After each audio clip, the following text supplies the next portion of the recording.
అందరికీ జనార్దులు ఈరోజు తెలంగాణలో ఉన్న ముఖ్యమైన వార్తలు పాలు చూసేద్దాం పారి. తెలంగాణలో మంత్రివర్గ విస్తరణల సామాజిక సమతుల్యం పాటించిర్రు సీఎం రేవంత్ అన్న.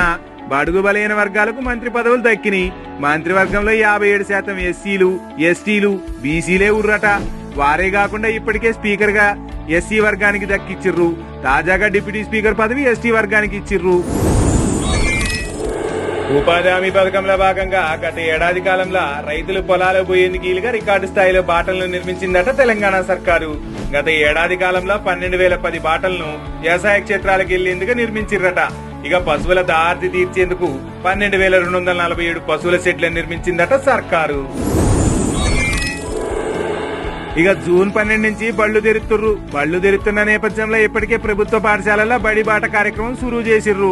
జూన్ 19 వరకు ఈ కార్యక్రమం సురువు చేస్తారట అధికారులు. జూన్ 12న స్కూల్ తెరిచే రోజున విద్యార్థులకు యూనిఫాము, పుస్తకాలు ఇచ్చేందుకు రాష్ట్ర ప్రభుత్వం ప్రణాళికలు కూడా సిద్ధం చేసిందట.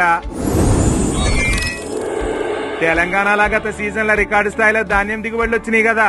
సన్నాలకు ప్రోత్సాహం అందించడంతో యాసంగిలోనూ సన్నాలు సాగు చేసిండు తెలంగాణ రైతన్న. దీంతో మిగులు దిగుబడి రావడంతో బియ్యాన్ని ఈ దేశాలకు ఎగుమతి చేస్తుర్రట. ఇప్పటికే ఫిలిప్పీన్స్ కు 12,500 టన్నుల బియ్యం ఎగుమతి చేసిర్రు. అమెరికా, బ్రిటన్, కెనడా, బంగ్లాదేశ్ లకు కూడా మన తెలంగాణ బియ్యం ఎగుమతి చేస్తుర్రట. ఇక ఫోన్ ట్యాపింగ్ కేసుల ప్రధాన నిందితుడిగా ఉన్న మాజీ ఐపీఎస్ అధికారి ప్రభాకర్ రావు ఈ రోజు సిట్ ముందు హాజరైండు. గత 17 నెలలుగా అమెరికాలో ఉన్న ప్రభాకర్ రావుకు రెడ్ కార్నర్ నోటీస్ ఇచ్చిర్రు.